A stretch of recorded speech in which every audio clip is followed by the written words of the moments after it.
सामाजिक वनीकरणामध्ये कंत्राटी मजूर म्हणून जॉबला होते. एक मिनिट.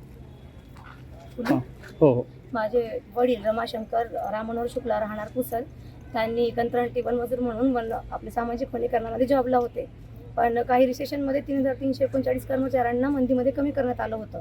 पण त्यानंतर शासनाच्या धोरणानुसार 1996 नुसार त्यांना परत कामावर कायम करा असा GR येऊन सुद्धा जे मधातले अधिकारी होते त्यांनी कधी त्यांची लिस्ट जी होती, माझ्या पप्पांचं महाराष्ट्र यादीमध्ये 3ऱ्या नंबरवर नाव असून सुद्धा त्यांना 20 वर्ष सेवेमध्ये कायम करून घेतलं नाही. सोबत त्यांच्या मजुरांना सध्या माझ्या पप्पांनी विष घेतलेला आहे. 19 तारखेला ते घरून निघाले. त्यांनी आम्हाला काही सांगितलं नाही कारण ते सिस्टमला थकले होते आणि त्यांच्या 4 अधिकाऱ्यांनी त्यांना मानसिक प्रताडणा दिलेली आणि खूप त्रास दिला. यासाठी त्यांनी विष प्राशन केलं. 3 दिवस आपल्या गव्हर्नमेंट हॉस्पिटलला यवतमाळला त्यांच्यावर उपचार झाला आणि आज सकाळी त्यांची प्राणज्योती मालक जे 4 अधिकारी जे आहेत आणि पप्पांचे सगळे संघटनेचे लोक येऊन आहेत. जे 3339 कर्मचाऱ्यांसाठी त्यांनी जीव दिला ते पण सगळे लोक येऊन आहेत. मला इथं माझ्या पप्पांसाठी मी न्याय मागायला आले कारण माझ्या पप्पांनी 11 पेजेसचा सुसाईड नोट लिहिलेला आहे आणि त्यामध्ये त्यांनी त्यांच्या न्यायाची मागणी केली.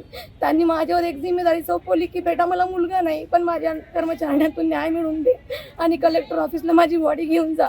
पण आमच्या मागे आम्ही इथे येऊ लागलो तेव्हा एक PSI पिसाळकर म्हणून काहीतरी आमच्या ॲम्ब्युलन्सच्या मागे गेलेले आहेत. ते आम्हाला इथे येऊ देत नाही आहे.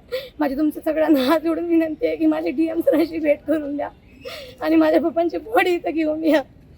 मला त्यांच्यासाठी न्याय मागायचा आहे. 4 अधिकाऱ्यांनी ज्यांनी तुम्हाला मानसिक त्रास दिले त्याला त्यांचे नाव काय? यवतमाळ मधल्या मॅडम आहेत एक प्रणिता पारधी म्हणून, त्यांनी माझ्या पप्पांचा मानसिक छळ केला आहे आणि पप्पांनी सुसाईड नोंदणी चौघांची नावं लिहिली आहेत ते आहेत. आणि त्यानंतर एक कुंभरे म्हणून आहेत आर्यप पुसतचा, त्यानंतर एक मडवी म्हणून आहे मॅडमचा असिस्टंट आणि एक चिकणे म्हणून, या चौघांचं नाव माझ्या पप्पांनी लिहिलेलं आहे सुसाईड नोटमध्ये.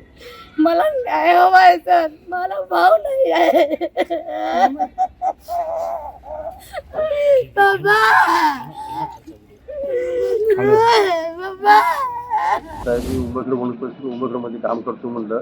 रोजगार योजनेअंतर्गत काम केलं आहे साहेब म्हटलं आम्ही उमरगडमध्ये. पण आज आमची अशी परिस्थिती झाली, आमच्यापैकी काही लोक परमनंट केले, काही लोक आधी काही समजा त्या काळापासून आम्ही या वनक्षेत्रामध्ये काम करत आधी काय असं परमनंट नाही आहे. शासनानं म्हणतात की बाबा खूप वेळ तुमचा GR काढला, 8-10 वेळ GR काढला साहेब, आजवरी आम्हाला परमनंट नाही केलं साहेब. एक करून असे लोक मरत आहेत साहेब आमचे. या सांगलीमध्ये जाळून मेला. आता ही पहा रमाकांत शुक्ला, ही पहा घर तुम्ही मेला साहेब. साहेब आमच्यावर हे अन्याय व्हावा लागला. आज रोपवनाची कामं, रोपवन संरक्षण मजूर म्हणून कामं करत आहोत साहेब आम्ही. आज 1989 पासून 94 पासून आज ह्या तारखेपासून या तारखेपर्यंत त्या तारखेपर्यंत आज आमची माहिती पोहोचलीच नाही. आधी काही आज माहिती पोहोचवतो, उद्या माहिती पोहोचवतो, म्हणजे असं आम्हाला वारंवार ते पेपरद्वारे कळते. पुन्हा आमची जे आहे शासनामार्फत हे GR निघालेले, त्या GR दाखवतात. मग आम्ही काही दिवस शांत राहतो की बाबा आमचं काहीतरी होते बा आमचं. आज आमचे मुलं बाळं म्हणलं साहेब इमानीद्वारे लहान आज सांगायचं म्हणजे शाळेपासून वंचित जातं आणि खरोखर त्यांच्या अपेक्षा आम्ही आज पूर्ण केल्या नाही साहेब. हे जंगलाचं संरक्षण केलं, जंगलाचे रोपवनाचे संरक्षण करून खरोखर इमानीद्वारे आम्ही सर्वांना जे लागते त्या पद्धतीनं आम्ही बाबा जंगलाचे संरक्षण कामं केले. म्हणजे वनाचे कोणीच कामं सोडले नाही साहेब आम्ही. आता काय मागणी आहे तुमची? नाना साहेब आम्हाला इतके दिवस काम केलं, आता माझं वय 54 वर्ष वय आहे साहेब. या वयापर्यंत परमानंट मी आता पुढे करू काय?